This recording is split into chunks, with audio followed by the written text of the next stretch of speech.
Hello, Yes But Why listeners. This is your host, Amy Jordan. Welcome to Yes But Why, episode 294, my interview with international improv leader, Michelle Gilliam. But first, let's talk about our sponsors. Yes But Why podcast is sponsored by Audible. Sign up today for your 30-day free trial at audibletrial.com/yesbutwhy. You know, you've been doing a lot of shopping for a lot of other people in your life, and you need to take some time for yourself. When you have Audible, you have access to hundreds of books and podcasts online, all sorts of things that are included in your membership. And then every single month, you get a credit that you can use to buy a new book, so that as you're paying for your subscription, you're getting so much for that money.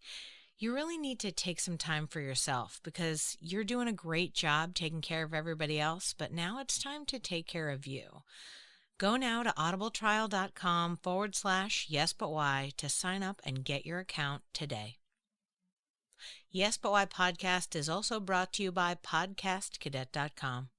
Podcastcadet.com is one of the companies that my husband Chris and I run, and this company is to help podcasters. At the beginning of the new year, every new year, we all try to be a little more exciting. We all try to do something that we've been hoping that we could do. And if you want to start a podcast, connect with us. And if we can help you, we absolutely will.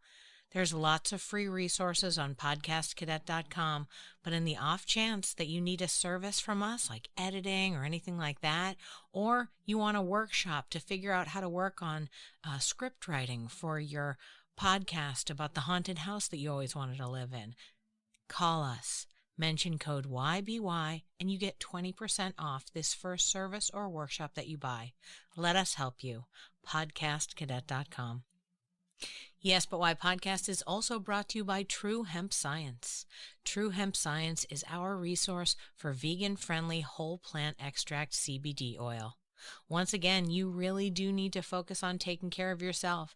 I bet your wrapping all those gifts has really messed with your hands. Be like me. Get some of this CBD hand lotion. Something about it just helps me out, and I really appreciate it. My husband likes the tinctures. They also have this CBD bud, so if you like smoking, you can do that. And it's not THC, get you crazy time. It's just CBD, chill out. Enjoy, just relax. TrueHempScience.com has so many CBD products available to you. Check it out. And if you want to purchase something, please do. Use code YesButWhy7 and you get 7% off your order of $50 or more. And included, you will get a free packet of edibles with your order. CBD edibles, that is. TrueHempScience.com. This week on Yes But Why, I had the opportunity to chat with Michelle Gilliam. Michelle is the owner and artistic director of Improv MKE, an improv school and theater she started in 2020 and built up via online classes. In our conversation, Michelle talks to me about the community she is building with Improv MKE and how much she cares for all the artists she is connected with. She is smart and determined, confident, and spectacular. Tune in for a great talk. I now present to you Yes But Why episode 294, Michelle Gilliam on thriving as an artist and pushing on to the next big thing. Enjoy.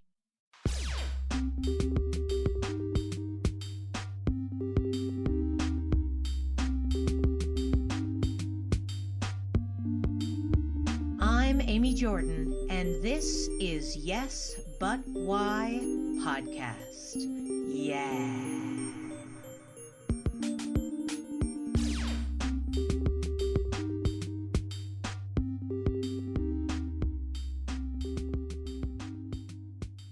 So my mom, I feel like, was a huge part of this. My mom was very creative person, just an extremely creative person.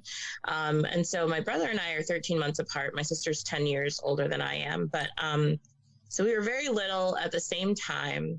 And she would play this game that I remember that I absolutely loved that she called opera. So my mom was a singer by trade, and she would she would basically be cleaning up the house and have us follow her around, and we would we would sing an opera together.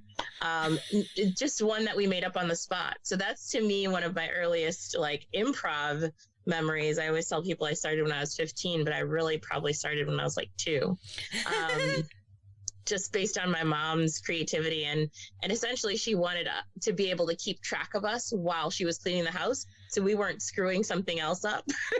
So as long as she could hear our voices and we were following her and we were part of the opera, then we were good.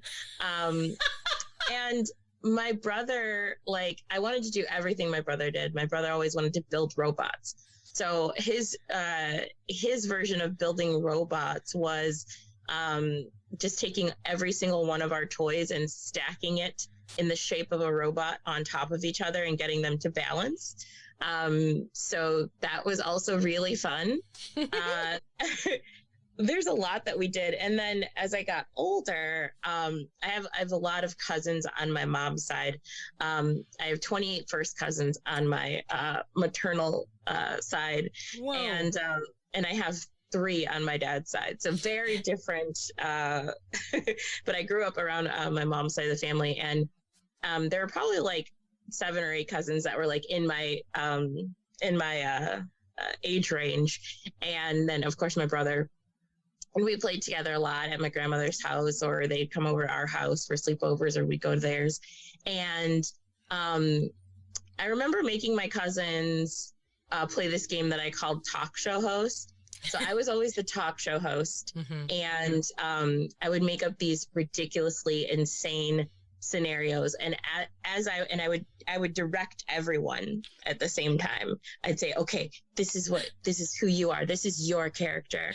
Okay, so when I ask this question, this is how you want to respond. And sometimes I'd literally stop it in the middle and be like, okay, no, this is how you would react. Or just think about how it's affecting you. And I'm like 10. I was such a ridiculous human being from the time I was very small. Oh, and my gosh. Yeah. And like, even before that, I was obsessed with Sesame Street. And the whole reason I even wanted to become an actor was because I saw Savion Glover on Sesame Street. And I was like, oh, he's brown. I'm brown. He's on TV. I want to be on TV.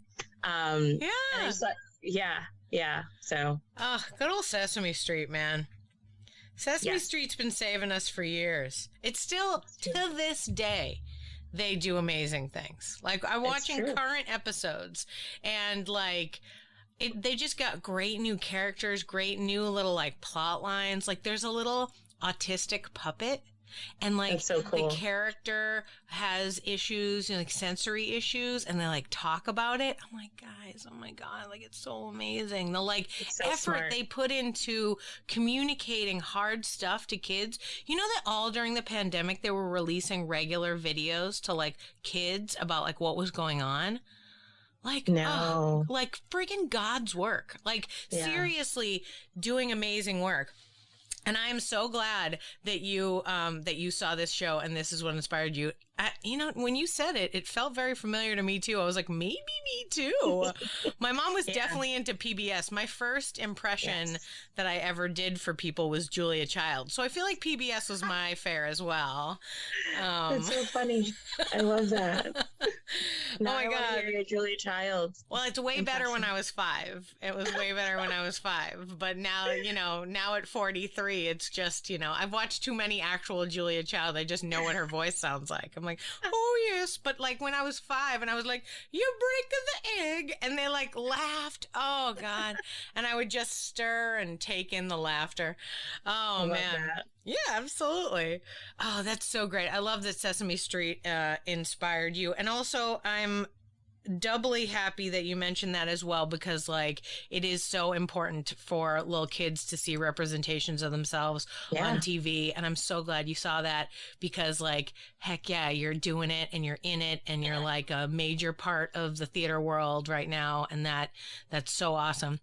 I bet you that actor would be so happy to know that he inspired that. So great. Awesome. What about, tell me more about this talk show host. Did you do other directing stuff when you were younger? Did you, like, when you got a little bit older, did your brother and you create plays or whatnot? Or was he not so into performing after he realized that improvised opera was just about mom's cleaning? No, my brother was my brother was an athlete, and incredible athlete.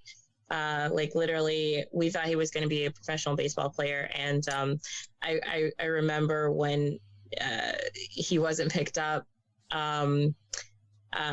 like, my family had like a collective existential crisis. Like, what is happening in the world? Because it was his baseball career was such a big part of my childhood as well. Just traveling all over the country, going to different camps, him winning awards from all over the place, and being seen by, different scouts and coaches and things. When he wasn't a pro baseball player, we were like, wait, what? Because he was very good and very talented. And sometimes it just like acting, right? It doesn't matter how good and talented you are. Sometimes it's just not you, and it's not your time, and there's no necessary right or wrong answer. But no, so we didn't write plays together. He was creative in the field of baseball and other sports, and I kind of went on to acting, just like, normal acting, until I discovered improv when I was 15, and I was like, oh, I don't have to learn lines. I don't have to do this traditionally. I'm all in. I was bossy, if you want to say, like, did I direct things? And I didn't. And here's the fun part. I didn't know I was bossy. My cousin told me, my cousin Africa told me I was bossy when I was 17. And I just took such great offense to it. I thought it was like the worst thing in the world. And then I realized that it just meant that I'm a leader, and and that I didn't need to be offended by it. But she did mean it as an offense. She for sure did at that time, and I definitely took it that way. But then it probably took me like a year or two to realize, like, it's not a bad thing at all. It's gotten me to where I'm at, and it usually attracts really great people, either people who listen to me or people who are also incredible leaders, which is who most of my friends are, and the people that I'm closest to just have really big, strong ideas, and we get things done. So yeah. I like that. We get things done. That's a very important part of this whole scenario. Yeah. You and I know hundreds of people, I'm sure, who are sitting in their homes just, throwing stuff against the wall and still going, I don't understand why I'm not getting anything. And they're like, okay, cool. But have you told anyone about the things you're throwing against the wall? Like, did you get that website I told you to get? No? Okay. Yeah. Well, I don't know what to tell you. Also, I love the idea that you surround yourself with other leaders as well. I find that that's probably the best way to go, because I think that sometimes when people notice their own leadership qualities, whether because someone told them they were bossy or because some other person frames it, oh, you're an excellent leader. And you're like, oh, yes, I am amazing. You're right. A lot of times they'll be like, great, so the people I'm looking for to hang out with now are followers. I need to find people. But I think it's smart and really amazing to surround yourself with other go-getting people who are going to get their work done. So you can instead be like, okay, let's all come up with 10 projects, and then the 10 of us will take one each, and then we'll go do it. And then we'll come back and be like, we're the best. Like, there's something great about that. Way better, for sure. Yeah. Yeah. And I'm just always confident that I attract the right people to my life. And so, and usually those people are incredible leaders that really make a difference in the world. Yeah. That's great. What a wonderful sentiment that you feel like you attract good people to your life. I'm so glad. That is a wonderful thing both to believe and to actually feel like has happened in your life. That's awesome. Yeah. One thing I was going to ask you about, you mentioned your brother's, surprise career change, and how that threw you all for a loop. But the interesting lesson that feels like happened during the time when you were traveling and watching things go up and down for him was sort of the actor lesson. Okay, what's going on with him is definitely something I would have to deal with as an actor. Do you think that, well, as well as improv being awesome, but do you think that motivated you when you found improv and they were like, hey, we have this cool art, it's way more fun, and also there's a lot less competition, and really the rejection is sort of low on our thing? Did that make you want to head in that direction because you had seen your brother go through rough stuff during that point? No, it's kind of funny you say that. I'm so glad that's been your experience with improv. That has not been my experience. Oh, no. It's I started off in comedy sports, which is, even though it's supposed to not be competitive, it's so competitive. And then I was the captain of my high school league team for comedy sports. And so I was one of the only Black women. I'm the only Black woman that lasted, or Black teenager. There were two other girls who from two different high schools that were also a part of it, and I'm still friends with them to this day. One of them is a teacher, Kristen. She's great, but anyway, but she only played one season, and but so I was one of, I think, two public high schools that did it. And then I'm Black, and then I'm a girl, right? So there were a lot of things that, for the world that we exist in, where that's called improv, where people, automatically assume that you're not funny, and then they see you, and they're like, "What? What's happening? This is funny." And I'm also someone who doesn't play into. I grew up in Wisconsin, and you're talking about you grew up in Boston, and very racist places. Mine's a little bit more passive sometimes, but it's very much there. Whereas that's one of the things I liked about Boston. It was very in your face. I lived there for a couple of years. Sure, they like that. Yeah. And, but in my town, it's they pretend like it's not happening, and it's definitely happening. It's like being gaslit by your own state. Anyway, so I was dealing with that as well. And I was very aware of the things that I was dealing with. And it was oddly competitive. And then, there was a disrespect because I was at a public school, even though it's literally to this day one of the best schools in the nation. And then just having the thought process of people thinking that you're not funny just because you're Black, whether it's the audience or and you're a girl, whether it's the audience or fellow players that don't know you very well. So did that prepare me? My brother? No, I didn't really compare the experiences. It was I know I said that about acting. I was meant that as a general thing, but no, at the time, and even now, I don't really compare the experiences because I look at and I know most people don't. We talked about this a little bit beforehand, but I look at improv as, a lot of people look at it as a skill to help them do other things. I look at improv as improv. Improv is the destination for me. Mm-hmm. I've gotten the opportunity to do other really neat things because of it, but I'm not trying to do all those other things and just grab improv skills because of it. I love improv so much. And if I could do that, and that paid all the bills all the time, I would do it. And I do feel lucky. It is paying some of the bills right now.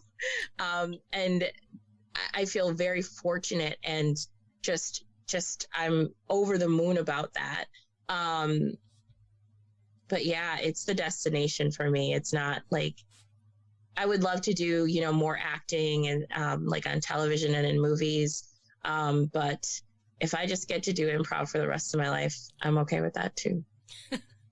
Now, I love that you love improv so much. I also agree that improv is the destination. Like, yeah, I like doing other stuff, but they're totally different. Like, acting is a totally different animal for me. And most of the acting that I'm doing is like short films and commercials anyway, which is a whole different animal.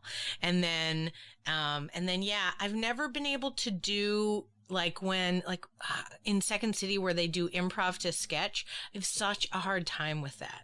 Like, I'm like, why am I writing this down? This is it. This is it. We're done now.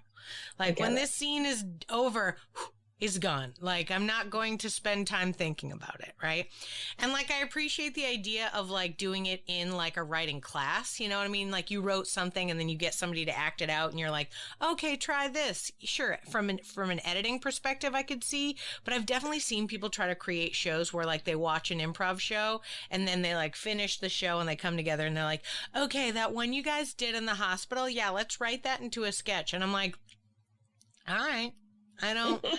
It just doesn't, like, yeah, for me, it feels like that's a complete thought. We're not doing this again. Right. Yeah, I don't know. And for me, sketch, I'm like, I got enough ideas. I don't need to improv them. You want some ideas? I got some. What? Here's 1,000 funny ideas. Let's write those instead. But yeah, they're totally different animals in my mind as well. No, so the reason why I wanted to ask you, so you love it. I'm super down also loving it as the end destination. However, the beginning of your story and the beginning of the improv experience seems to have been quite toxic. I have definitely experienced the "you're a lady, so you're not funny." I can't imagine the extra added addition of being a Black female and getting disrespected for that. And then you mentioned that they give you a hard time for being from public school too. Man, girl can't catch a break. So like, you had such a sort of negative experience with that. It wasn't, though. It wasn't negative. That's the thing, is like, I don't look at it that way. I look at it kind of fact-based on our society and the way things are seen. Like, I'm not going to pretend like something's not happening. Right. To me, that's also what makes a good improv scene, right? It's like, if you continuously step over things and pretend like they're not happening, that is a denial of the reality. And so why would I deny the reality? Like, it's a part of it. You know? And you play with it and you play through it. Like, for example, before like, I started high school in 96, and I think UCB started in like 98, something like that. I don't know the exact date, but before top of intelligence was a phrase or a thing, I was teaching that to the 14 and 15-year-olds that I was playing with on my team, right? Because being the only Black person for the most part, I think there were like a total of 4 of us. But again, I was the only one that stayed the whole time. But people would yell out. They'd see me on stage. They'd be like, wow, I really like that person. Or at least this is how I framed it in my head. But then, being racist Wisconsin, they would throw out like every Black celebrity, that they could think of. And so I would tell my team, I'm like, look, every time they're calling out a Black celebrity, I'm not going to go out and do it, because they basically want me to see me do a stereotype. And they want it to be obvious. Oh, this person is Black because the Black person's playing it. So I was both teaching my mostly all white male team that they had to go out there and play these roles for these characters to the top of their intelligence, and that, I wasn't going to play a stereotype of what people think that I am or should do or should play. So, it was a teachable moment, not only for my teammates that I, directed and taught how to play and all the games and everything. But it was also for the audience, right? It's like, we don't have to go to these places that we think are typical in order for things to be funny, or make fun of the things that, a person can't change about themselves in order for it to be funny. If that makes any sense. It was a great experience, and it still continues to be. I'm an observer. I think that's what also makes you a good actor or improviser, is like observing the things around you. for me, I've always played the human aspect, whether I'm acting or improvising. And I think that that's what connects to the audience the most personally. Yeah. Yeah. You have such a strong confidence, and I love this idea that you're teaching this group and that you're so on point with them about like top of your intelligence and like, you know, hey, they're trying to box us into these stereotypes and the low-hanging fruit of comedy, but that's not the kind of comedy we're going to do. That's so smart, and you were so adult. Like as a child, or have you always been so put together? I mean, you're just like, hey guys, I'm 15. Let me tell you how we're going to be the smartest, most intelligent improv troupe. I'm like, oh my God, this is amazing. I was not that smart at 15. That's so funny. I don't think of it as put together. I think of it as a combination of me having what I call common sense or good sense and good parenting. My parents, you know, always taught us to be confident in who we are. You know, we grew up in a predominantly white area, and then we moved to the city proper, which was interesting. That was kind of like culture shock for us. But we were able to not just survive, but like thrive in every environment because we were so solid in who we are as people. And that's all my parents doing. You know, they taught us, like, we weren't allowed to watch television that portrayed Black people in a negative light or in a stereotypical light. Like, I wasn't allowed to watch, and I still have it to this day.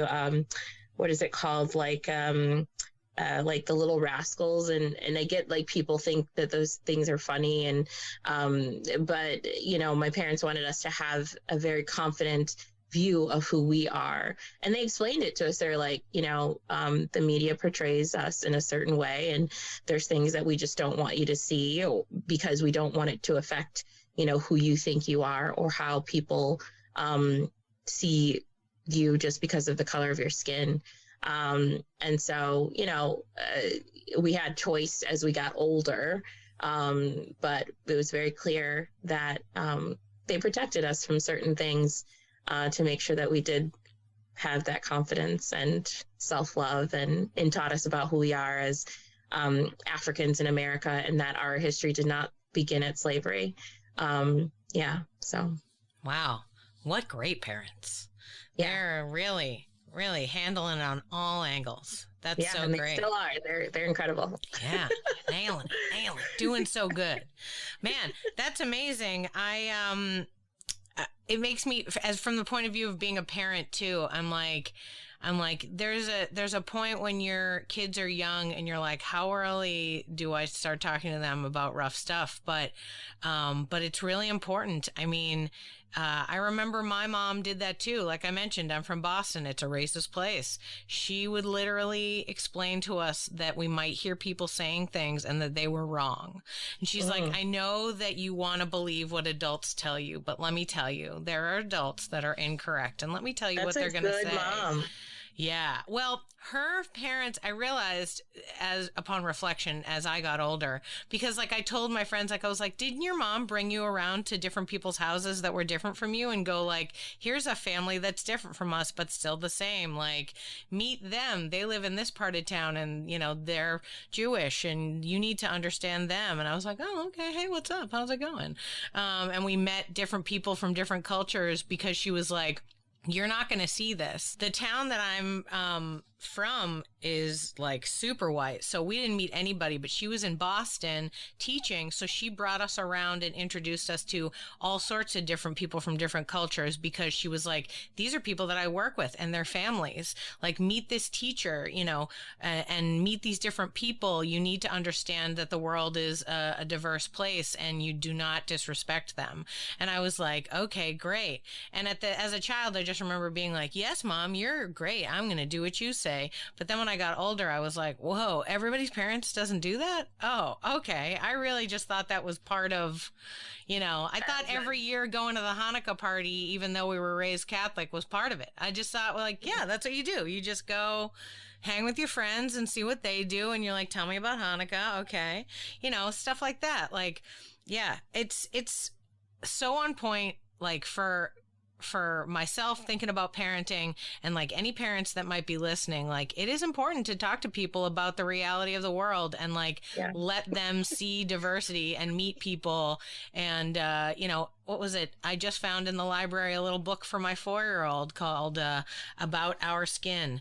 And it's like a whole thing like explaining racism. And I was like, this is great. And he loves it too. He's like, okay. We've decided, by the way, that our skin color is called peachy. That's what we decided instead. Neat. He goes, Mama, this isn't actually white, though. I go, you make a strong point. That's right. It isn't. It isn't. I said, let's find a crayon that what matches.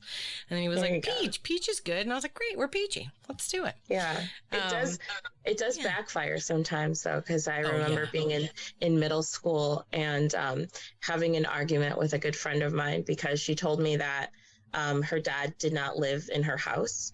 And I was like, dads live in houses with their kids. What are you talking about? I argued with her about her own life because that's how dumb I was as well. I was very smart, but also very dumb about certain things. My parents are celebrating 50 years of marriage in January, and my grandparents were married for 70 years until my grandfather passed. But 70 years? Yeah, so that was all I knew for both sides of my grandparents and then my parents, and so it does backfire sometimes. No, you know what it is? It's not backfiring. It's just that it's very hard to see outside of your own life experience. That literally is the issue, is that like people have a very hard time. Everyone, not just some people, everyone has a hard time seeing outside the direct experience that they have, right? Which I think is why my mom brought us around. Like, she didn't just say, hey, by the way, there's a teacher that I work with, and she's black, and she has her kids are black, and they live in Dorchester, and we're going to go have dinner with them.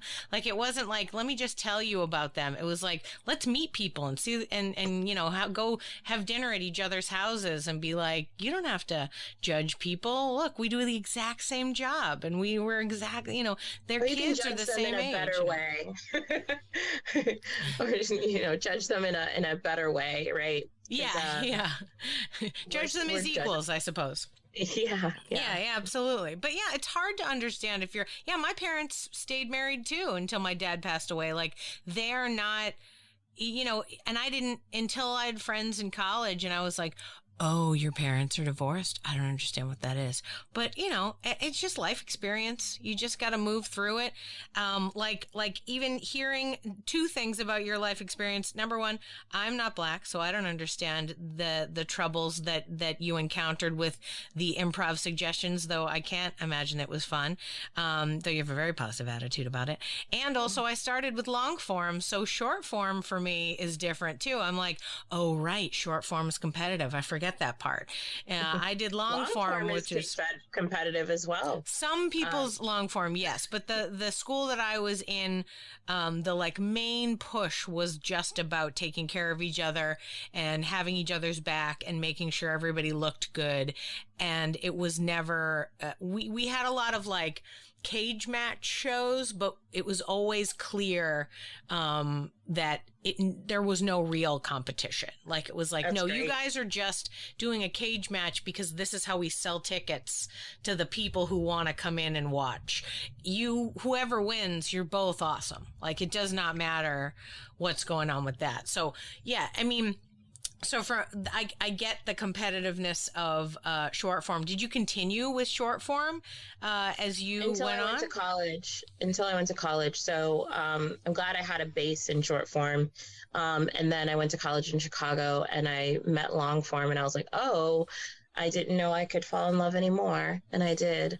And I was in Boston. I shared with you for a couple of years as well. And that's where I saw where the main competitive nature, because in college I was on my college team, and then I'd go down to IO every Saturday at midnight to do the jam, and the jam was mainly short form, and I didn't take classes at any of the schools.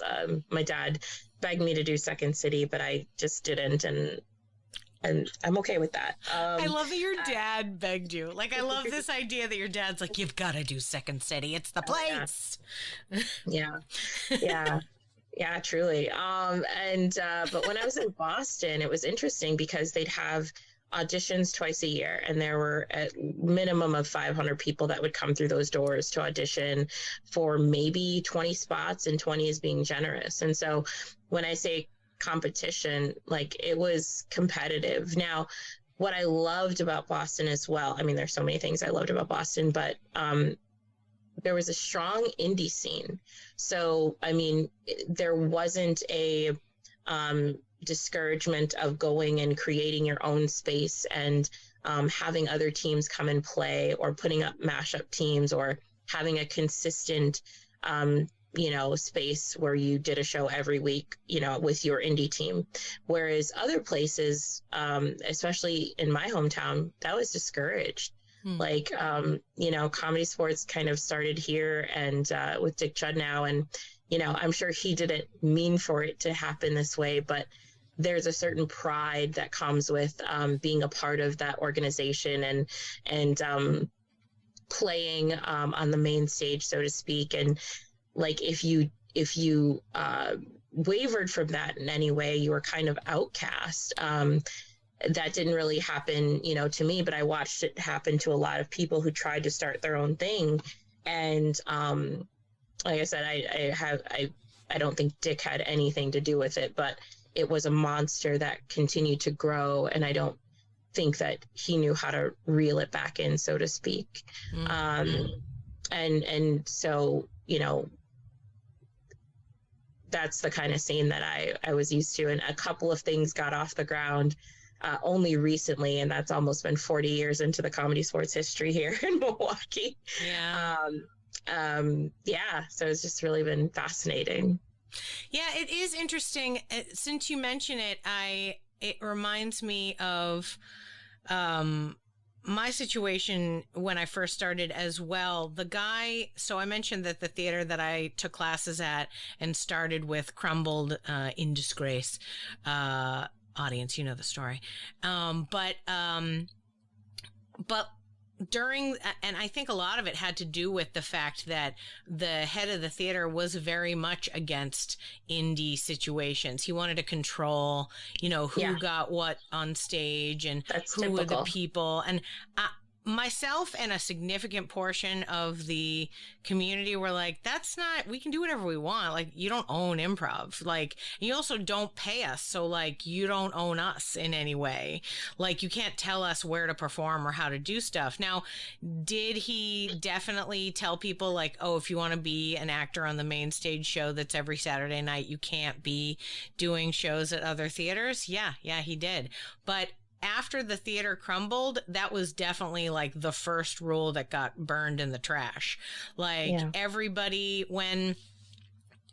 after my theater broke down, it was called the New Movement. It's terrible.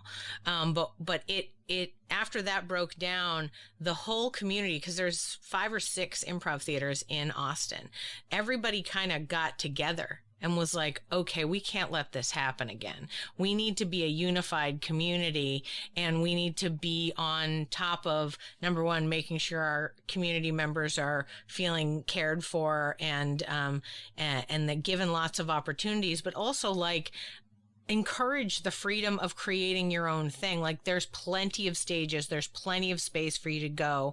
Austin's nice weather most of the time. So it's like, even if you can't find a stage, here's a park. Please enjoy. Like, you can literally do stuff outside here a lot of the year. So it's like, please do whatever you want. Rooms and libraries are free. Like, you can go and have rehearsals with thousands of troops if that's what you want, and create whatever you wanted.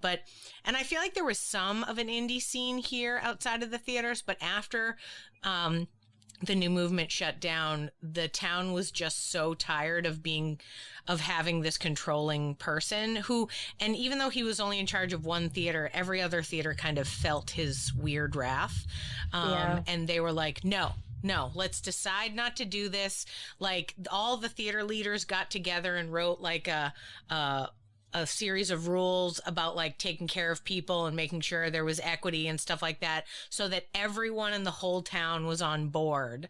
Yeah. And it would filter down and it'd be like, okay, guys, we and all the rest of the theaters are going to try to make sure this. But I mean, this is only maybe 4 years ago. You know what I mean? Right. Like, it was very controlling for a while. I remember when indie teams came in, you know, people were like, what are they doing? What? I don't understand. Are you trying to be competition with us? So I get the idea of that.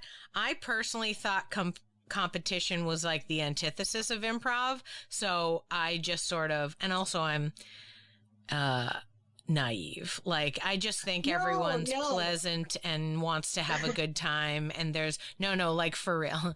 I know you're trying to be sweet and be like, no, you're not naive. No, I'm not. I'm not trying to be sweet. No, that's no, because that's the way my brain works too, and my body and everything every sensory that I have about it. And then I have to remember when I see behavior that is inconsistent with what I know, feel, and believe, and I'm like, oh, that exists. So I don't think it's naivete.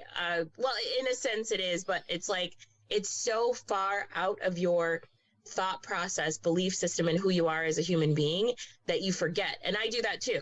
And then I'm like, oh, okay, it's there. All right, cool. It's not for me. It's not my thing, but it's there. And that's why this person is acting this way. Because I don't even recognize it or understand what's happening until I see like these strange behaviors. And I'm like, that's not consistent with what I feel like is happening. I'm like, oh, they're competing with me or the world or whatever they've created in their mind, whatever world, you know, I don't exist in that world, but for them, I do.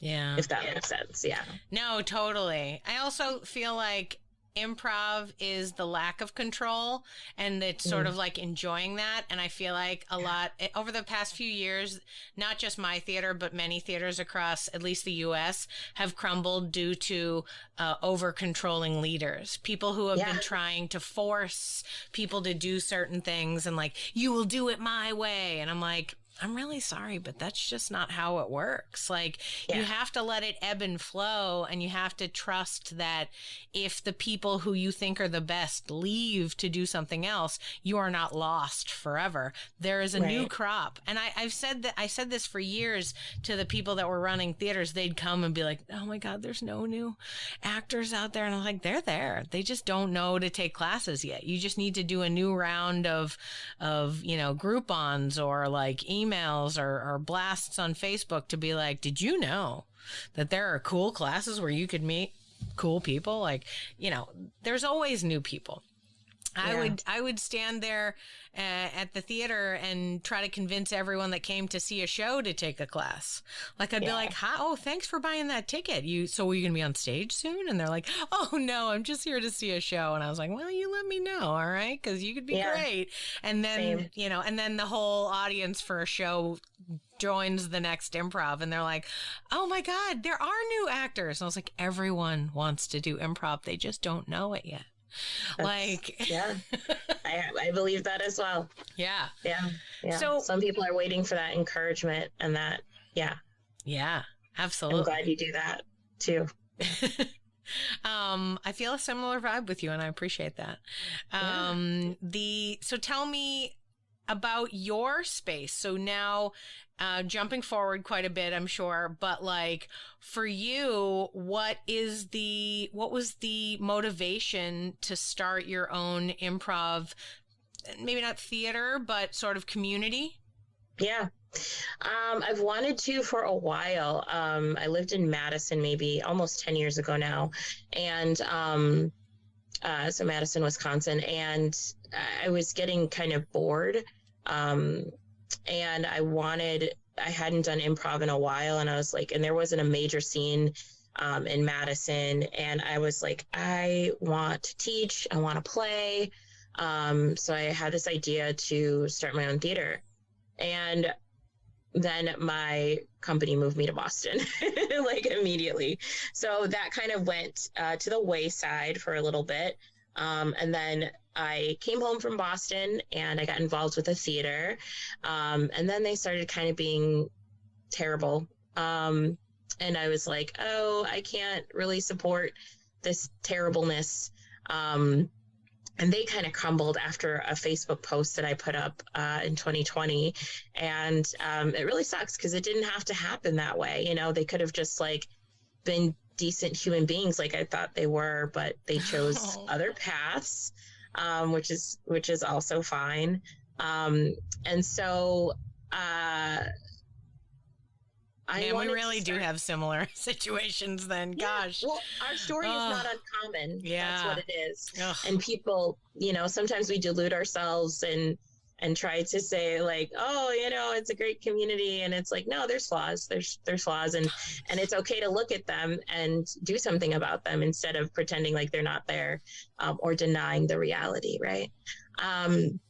So I wanted to begin to create a community where I felt safe, and where I felt like other people could feel safe.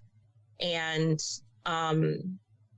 they're safe in so many aspects, right? But we also deal with just regular challenges in improv that have nothing to do with how we identify as humans. Like, it's just like, there's just insecurities and confidence and just other things. And it's like, I want people to just feel comfortable being able to express themselves overall. Right.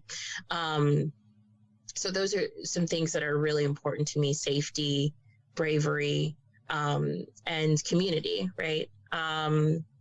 So in 2020, I went ahead and started Improv MKE.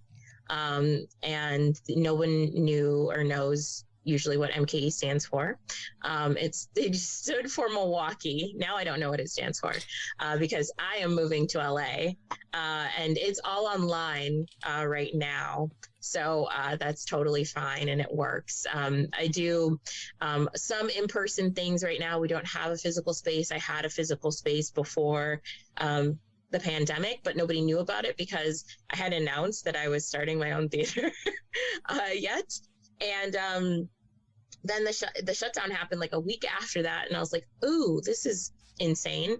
And no one knew how long it was going to last or what was going to happen.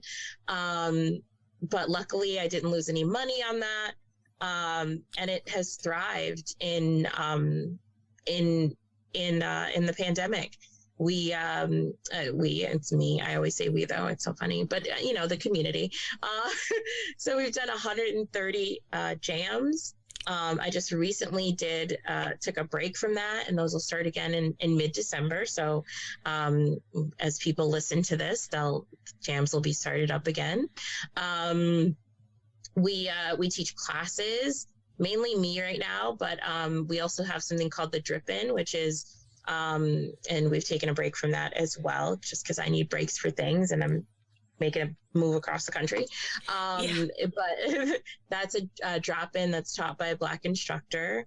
And we do the yes and practice on Tuesday mornings or Tuesday evenings if you're in the UK or somewhere else in the world, which is just, you know, getting reps in. And those are usually taught by my friend Jess O'Neill, or myself, or another instructor, sometimes Becky Webb, who's in Liverpool as well. I mean, I just wanted a space where I felt comfortable existing. And it's also constantly changing, right? It's like, what are the things that are good about communities that I want to incorporate here? And so I'm just constantly and consistently thinking about those things and how I want things to go or be, or what the community wants as well. Wow. Man, what a wild situation that you had it ready to go right before the pandemic. And then I'm so glad that you did not lose money on that space. Yeah, me too. Like, thank you, whomever was like, no, you don't have to. We can just end this lease that hasn't quite started yet. Oh, that's so nice. Yeah. About half the improv theaters here in town lost their space. 2 did not. And I was all like, you guys are great. You're doing it. And also like wanted to send like some flowers to the owners of the building. But at the same time, like, man, that was some of the hardest parts for new theaters, is to lose spaces, and then like that revenue just like kicks you over. Yeah. Now, during the pandemic, you, like I, seems to have connected with the larger international improv community.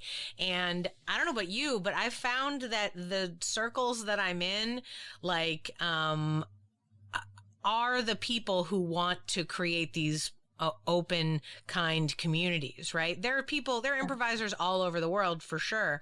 But for some reason, the ones that that are in my circles right now are the ones who are banging that same drum of like, hey guys, we need to make sure we have an equitable space. Hey, let's create safe spaces for people. Let's make sure that they're good. And, you know, thankfully, since your company has been, you know, booming online, have you been all those people that you mentioned that are teaching with you, did you know them beforehand, or did you like meet them during the pandemic and connect over like shared ideas on what improv should be, and now they're teaching with you?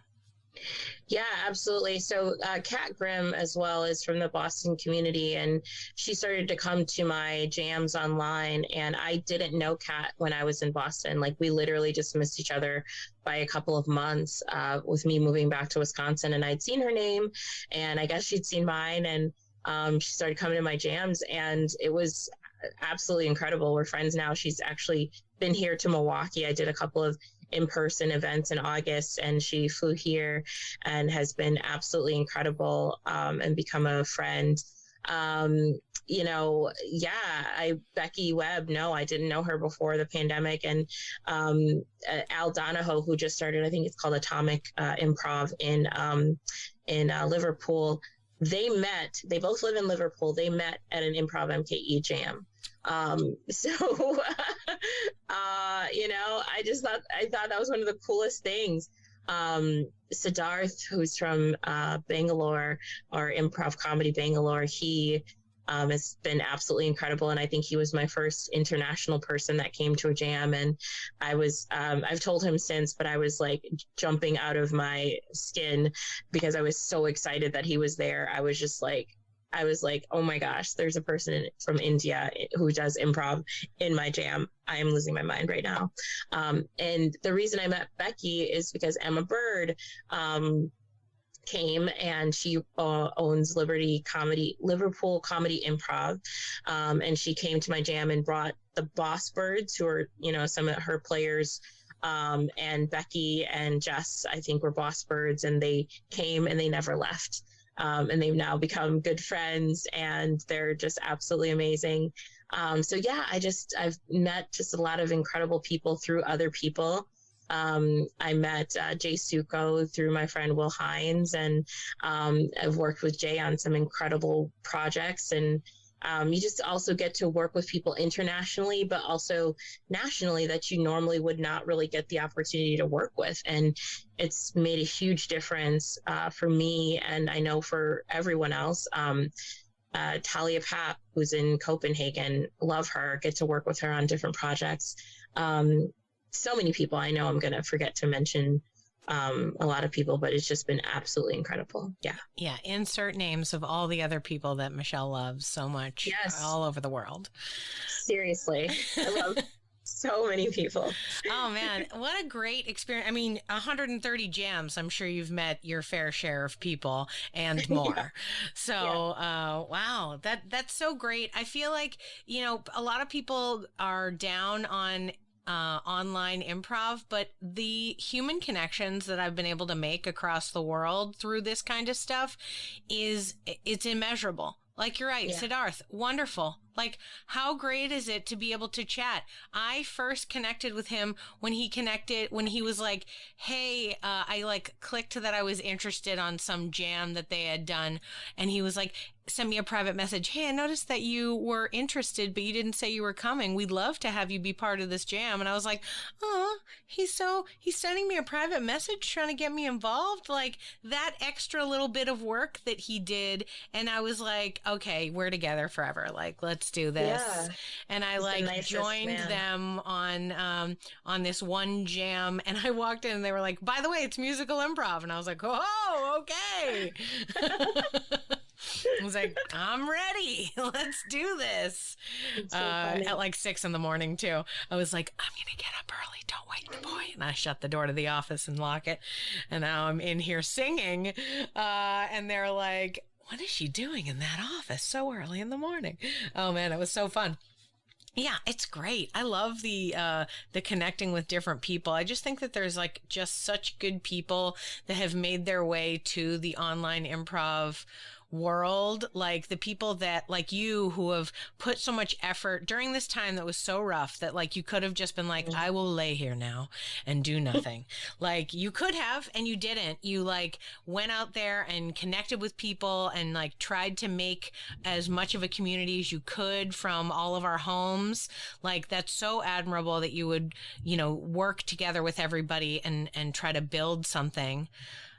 What are your hopes and dreams for it as you go to LA? Like the move to LA, what does that mean for your company? How is that going to grow what your efforts are?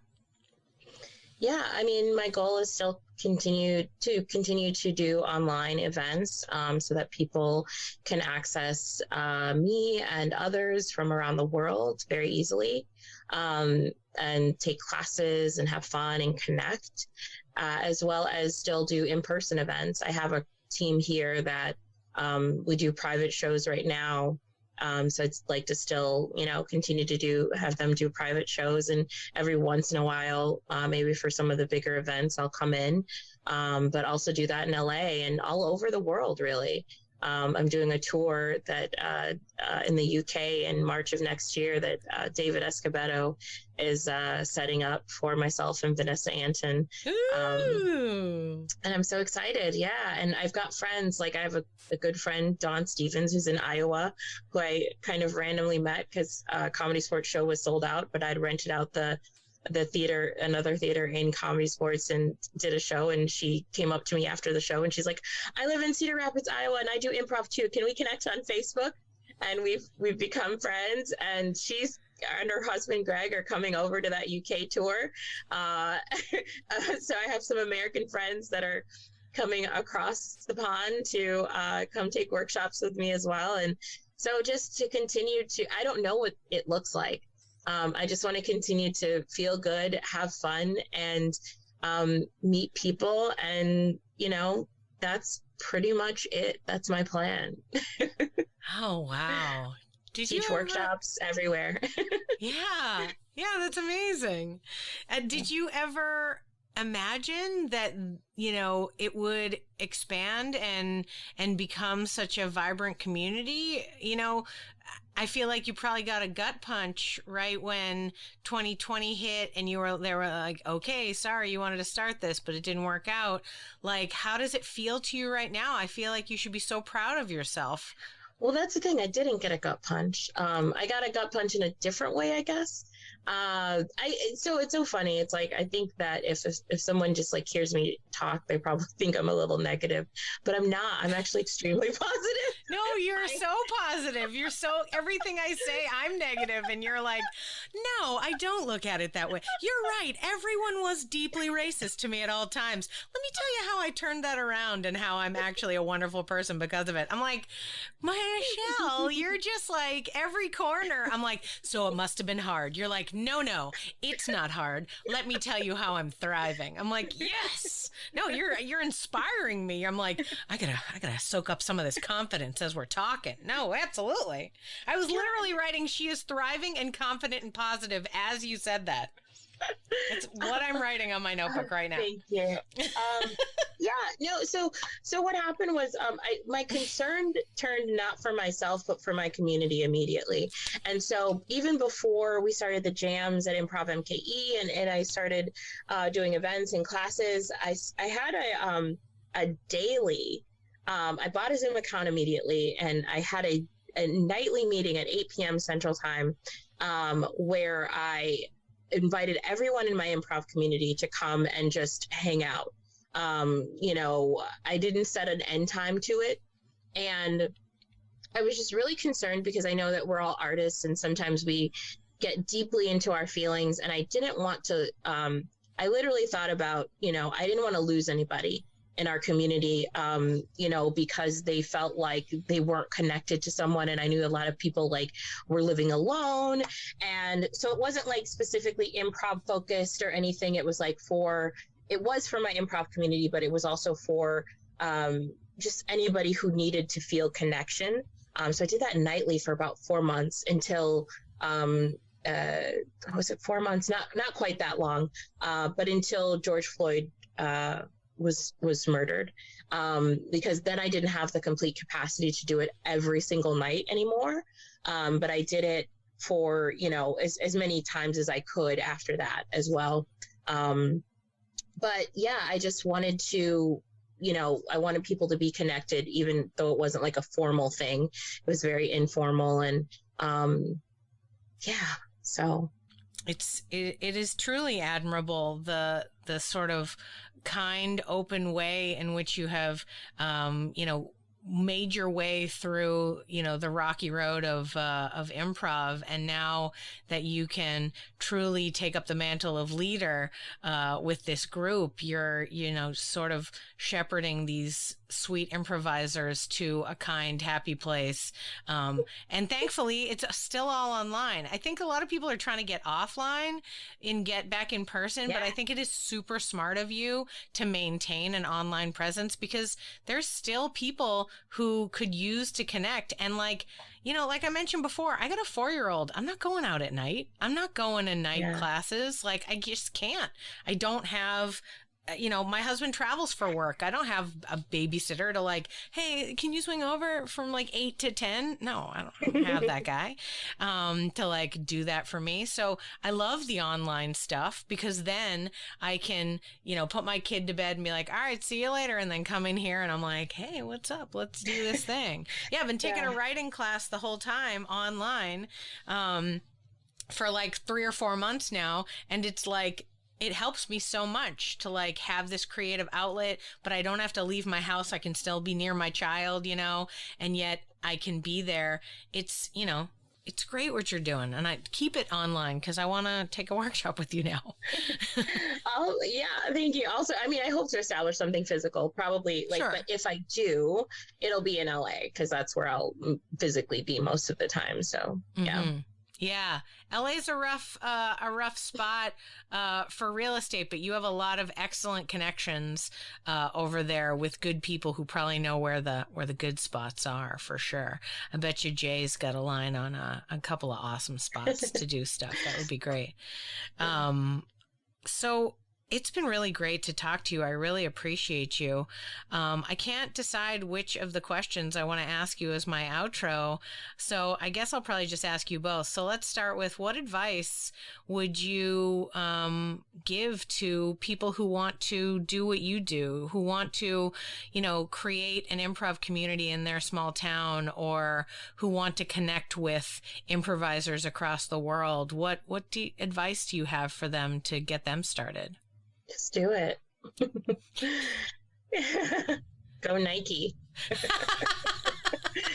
Just do it. Just get out there and do it. There are people that want it. So if you're interested, if you're listening and you're like, I don't know if I should do it, just do it. Yeah. The landscape is pretty open, especially if you come with a kind heart. If your heart rivals the kindness of Michelle's, get out there, right? If not, maybe stay home. You're fine. You're fine. Just read a book and learn a little. You're so funny. I mean, I just want people to cause less harm. I don't think like an improv, scene has to start bad in order to get good. That was great English. Yeah. But that's often how it happens. Yeah, so. No, it's true. It's true. The hard part too is whenever I teach my Improv 101 classes, I actually have to teach them to stop being polite to each other, because in comedy, everyone's kind of terrible. I go, it's okay if your character is never going to understand what they say to them. That's his game. That's what he's going to do. He's never going to be able to pick up that thing he can't pick up. that just don't never solve the problem. That's the hard part about comedy. Comedy's not really for solving problems. It's really more for making them worse, right? But thankfully, there's all sorts of different kinds of improv, and improv can be used for all sorts of different things as well. So I guess then I would love to also know, what are you doing to creatively fill up your own cup? You're about to move to LA. You're about to move this community that you have that seems like a huge undertaking. What are you doing to care for yourself creatively?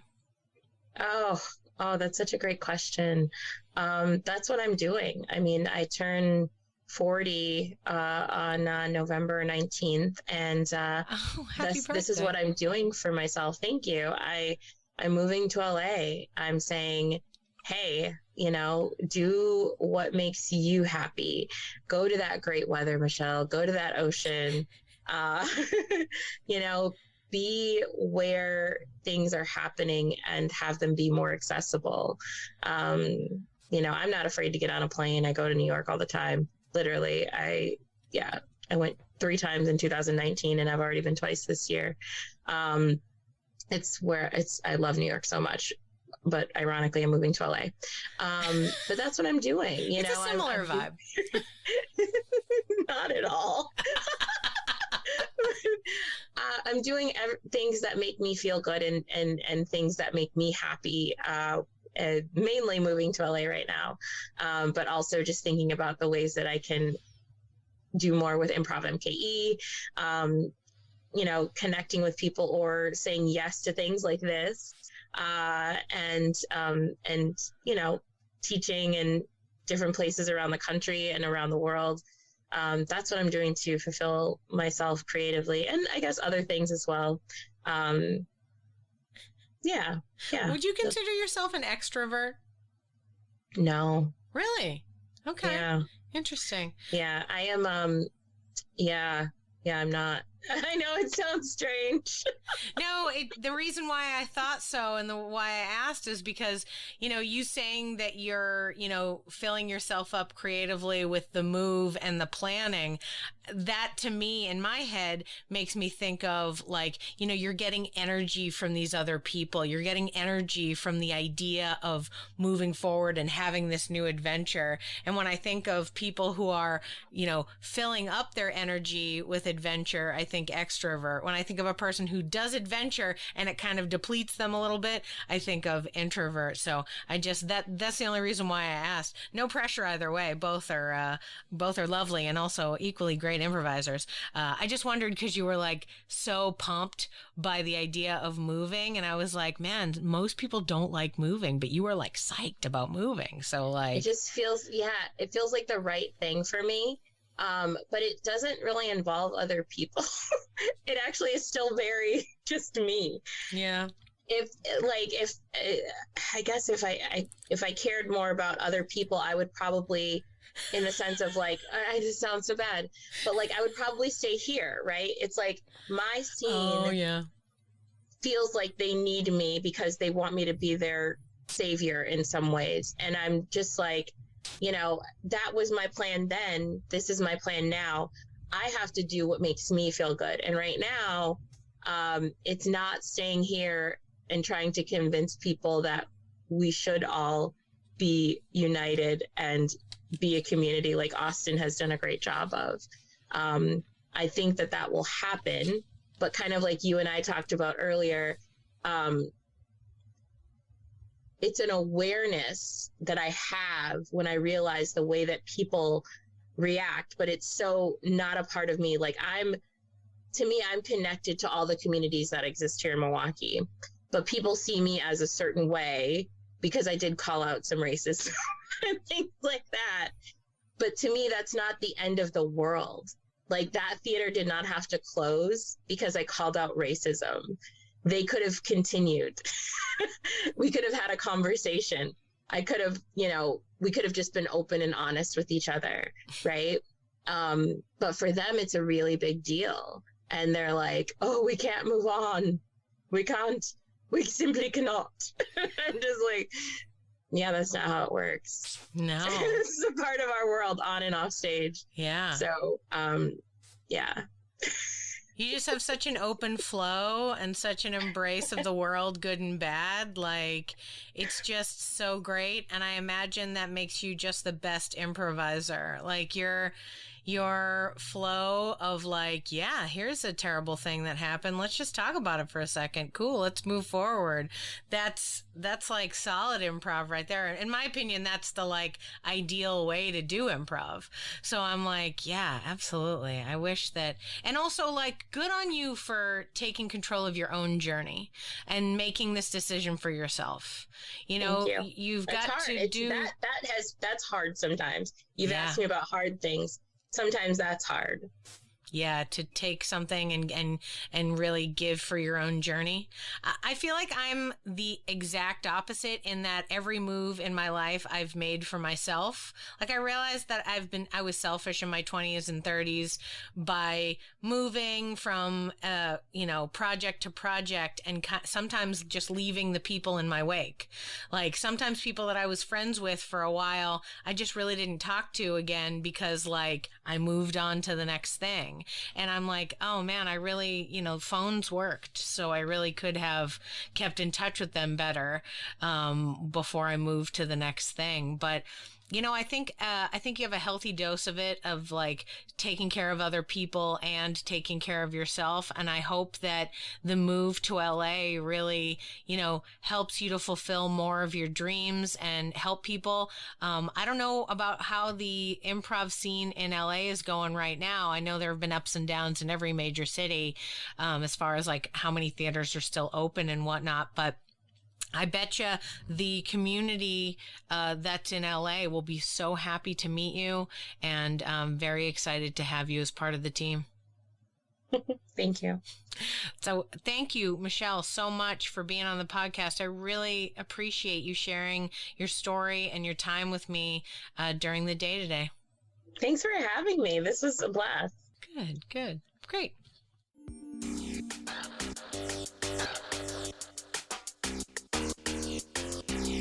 Thanks for listening to Yes But Why Podcast. Check out all our episodes on yesbutwhypodcast.com or check out all the content on our network, HC Universal, at hcuniversalnetwork.com.